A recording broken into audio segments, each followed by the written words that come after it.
ቤተክርስቲያን ስትሄድ አትሰቀቅም። ምንም ሆነ ሂድ፣ ሌባሁን፣ አመንዝራሁን፣ ነፍሰ ገዳይሁን፣ ቀማኛሁን፣ ምን ሁን፣ ወደ ክርስቶስ ቤት ስትመጣ ሊፈረድብህ አትመጣም።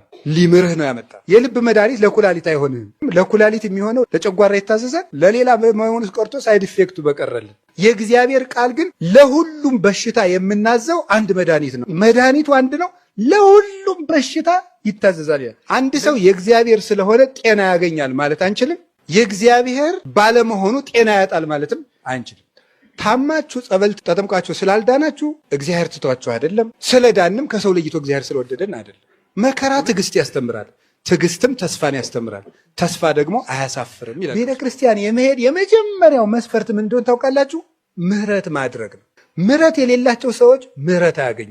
ቤተ ክርስቲያን ስትሄዱ ማንንም የሚከስ ሕሊና ሊኖረን አይገባም። ምህረት ሳይኖረን እግዚኦ ማረነ ማለት ምርት ሳይኖረን ማረኝ ትላለህ። አትምርም። ቢያንስ ተው ይተውላችኋል፣ ይቅር በሉ ይቅር ይላችኋል።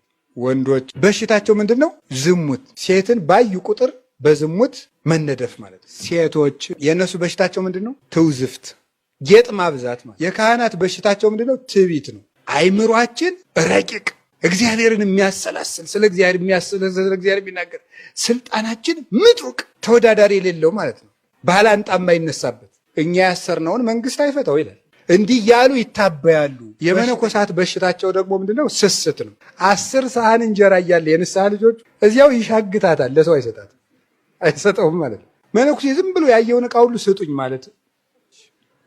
የሽማግሌዎች ወይም የአረጋውያን በሽታቸው ምንድነው? ገንዘብ መውደድ። ሳረጅ ማን ይጦረኛል ስለሚሉ ሽማግሌ በቃ ከትራሱ ስር የሆነች ብር አለች። ላንጥፍልህ ሲባል ቆይ ወደ ላይ እንዳትሄድ ይሄን እኔ ያነጥፈዋለሁ ነው የሚለው ማለት ነው።